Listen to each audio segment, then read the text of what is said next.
Baik, Assalamualaikum warahmatullahi wabarakatuh. Perkenalkan di sini nama ibu itu Sukia Hidayatin. Di sini ibu akan mengajarkan materi fisika yaitu pada bab suhu dan kalor. Nah, pada suhu dan kalor ini kita akan membahas apa sih definisi suhu. Nah, suhu dulu ya. Nah, kalian bisa melihat dari ilustrasi yang ibu tunjukkan. Nah, di mana ini merupakan air mendidih yang mengeluarkan uap air. Nah, di sini ada es batu. Nah, ini ilustrasinya, es batunya mencairkan. Nah, dari animasi yang sudah ibu tampilkan, jadinya kita bisa menyimpulkan nih, suhu itu merupakan ukuran derajat panas dan dingin suatu benda atau sistem. Nah, perubahan suhu benda baik menjadi lebih panas atau menjadi lebih dingin itu biasanya diikuti oleh perubahan wujud dan perubahan bentuk. Nah, misalnya ilustrasi yang kiri ini adalah perubahan air yang mendidih menjadi uap, lama-lama air yang banyak itu menjadi sedikit kan. Nah, selanjutnya di bagian kanan itu perubahannya itu dari es batu menjadi cair. Nah, air yang lama-lama menjadi sedikit itu lama-lama menjadi banyak karena es batunya mencair. Nah, ini merupakan definisi suhu yang sangat sederhana ya, bisa dipahami kan? Nah, ini yang kedua yaitu, pada bab suhu ini kita akan mempelajari 4 poin. Dimana poin pertama yaitu kita akan mempelajari termometer dan jenis-jenisnya. Dimana termometer ini memiliki 3 jenis ya. Termometer termometer dengan bahan zat cair, yang kedua termometer dengan bahan zat padat, dan termometer dengan bahan zat gas. Bagian yang kedua yaitu penetapan skala suhu pada termometer, di mana pada saat SMP dulu kita sudah mempelajarikan termometer itu dibagi secara 4, yaitu Celsius, Reaumur, Fahrenheit, dan Kelvin. Nah, pada bagian yang ketiga yaitu kita akan mempelajari pemuaian, di mana pemuaian ini meliputi 3 hal, yaitu pemuaian pada zat padat, zat cair, dan zat gas. Nah, dan yang keempat ini sama, turunan dari bab yang ketiga, yaitu faktor-faktor yang mempengaruhi pemuaian pada zat padat, zat cair, dan zat gas. Oke, kita akan langsung membahas bagian pertama dulu, yaitu termometer dan jenis-jenisnya. Nah, di sini kita ada beberapa jenis termometer ya. Dari termometer zat cair. Nah, termometer zat cair ini meliputi termometer raksa, termometer alkohol, klinis, dan dinding. Nah, yang kedua yaitu termometer zat padat, di mana termometer ini meliputi termometer bimetal, termometer hambatan, termometer pirometer optik, termokopel. Nah, dan yang terakhir ini yaitu termometer gas, di mana termometer gas ini yaitu termometer yang isiannya itu gas. Nah, biasanya isiannya gas itu seperti helium atau hidrogen. Nah, selanjutnya kita akan membahas macam-macam termometer yang sering kita temui itu apa. Nah, di sini yang pertama kita akan membahas termometer alkohol. Nah, di sini ada gambarnya. Nah, kalian pasti sering kan, nggak asing lagi sama gambar yang ini. Kalian bisa biasanya tuh menemuinya atau mendapatkannya itu di lab-lab. Itu kan biasanya dipakai untuk praktikum kimia atau fisika ya. Nah, termometer ini menggunakan alkohol. Yang kedua yaitu termometer raksa. Gambarnya seperti ini. Nah, biasanya termometer ini digunakan pada suhu di atas itu yaitu minus 38,83. Apa sih bedanya alkohol dan raksa? Nah, perbedaannya itu yaitu terletak pada kegunaannya, di mana termometer alkohol ini dipakai untuk mengukur suhu tinggi, sedangkan termometer raksa ini digunakan untuk mengukur suhu yang rendah. Selanjutnya kita akan membahas termometer klinis. Nah, gambarnya ini kan sering banget kita temukan ya. Biasanya dipakai di bidang-bidang kesehatan seperti di kedokteran, di rumah sakit. Nah, biasanya ini digunakan oleh dokter-dokter yang lagi bertugas. Biasanya kalau mengukur suhu badan anak-anak yang lagi demam atau pasien-pasiennya. Biasanya termometer ini digunakan untuk mengukur suhu yang rentangnya itu dari 35 derajat hingga 42 derajat. Selanjutnya, termometer ruangan. Nah, ini gambarnya. Gambarnya seperti ini, di mana termometer ruangan ini fungsinya yaitu sama seperti sesuai dengan namanya untuk mengukur suhu ruangan. Nah, lebih praktisnya lagi, biasanya termometer ruangan ini digantung di dinding gitu. Selanjutnya, penetapan skala suhu pada termometer. Nah, di sini ada grafiknya ya, ada grafik itu. Di sini ada 4 jenis skala suhu ya. Yang dari kiri itu yaitu skala suhu Celcius, skala suhu Reaumur, skala suhu Fahrenheit, dan skala suhu Kelvin. Nah, di sini kita akan membahas yang pertama yaitu skala Celcius dengan skala Reaumur, di mana skala Celcius dan skala Reaumur ini memiliki persamaan yang sudah ada keterangannya. Nah, yang kedua yaitu skala Celcius dengan skala Fahrenheit. Yang ketiga, skala Celcius dengan skala Kelvin. Selanjutnya, pemuaian zat padat. Kita sudah masuk ke subbab yang ketiga ya, pemuaian zat padat. Di mana pemuaian zat padat ini ada 3. Yang pertama, pemuaian panjang. Di mana pemuaian panjang ini yaitu sebuah benda yang dipanaskan akan mengalami perubahan ke arah panjangnya saja. Nah, mau lihat contohnya? Contohnya ini yaitu seperti berikut. Nah, di sini kan ada kayak tabung atau benda padat yang dipanaskan.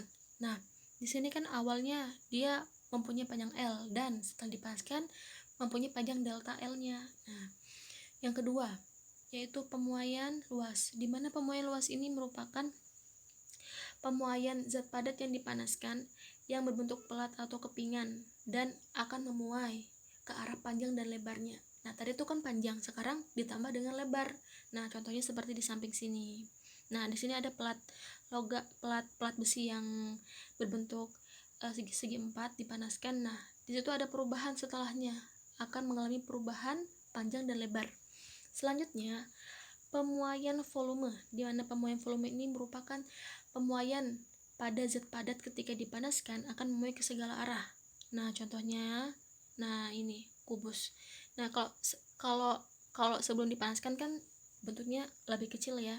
Nah, setelah dipanaskan dia tuh akan memuai baik dari volume, arah maupun panjangnya. Selanjutnya, kita beralih ke pemuaian panjang. Tadi kan pemuaian luas, sekarang pemuaian panjang.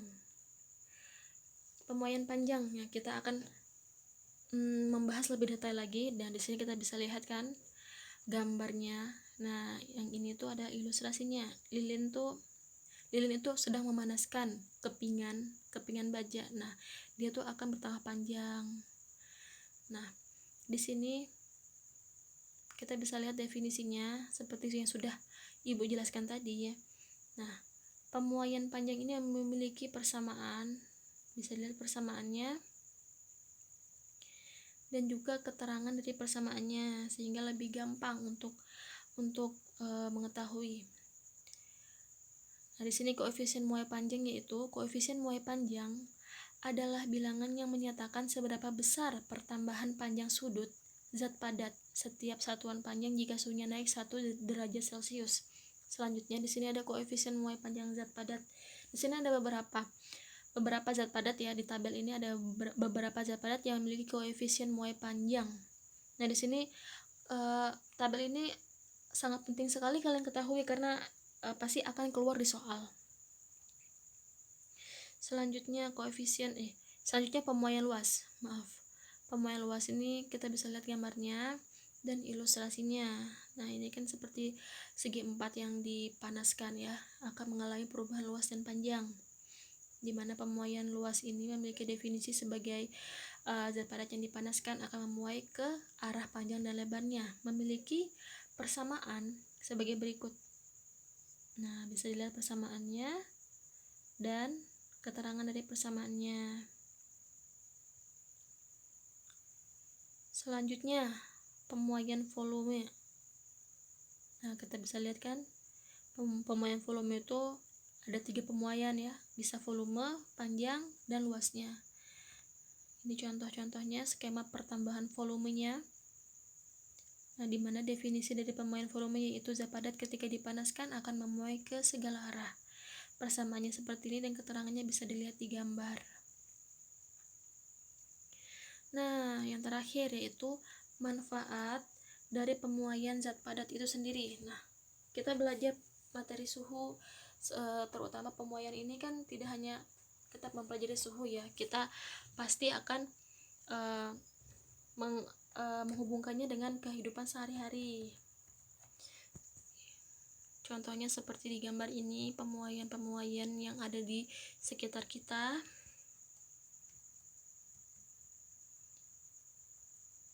Nah, ini contoh yang pertama, yaitu adalah pemasangan kabel listrik ya. Nah, kenapa pemasangan kabel listrik ini sangat erat dengan pemuaian? Nah, pemasangan kabel listrik atau kadang-kadang juga kabel telepon pada tiang penyangga umumnya dibuat kendor ya, kendor pada waktu suhunya rendah atau pada siang hari. Hal ini dimaksudkan agar kabel listrik atau kabel telepon tersebut tidak putus ketika suhunya tinggi. Nah, oleh karena itu dia akan memuai dengan sendirinya kan. Nah, dan yang kedua ini yaitu konstruksi sambungan jembatan. Bisa kita lihat pada gambar.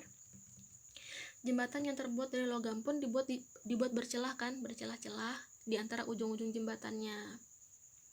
Itu dimaksudkan agar jembatan tersebut memiliki ruang yang cukup untuk memuai.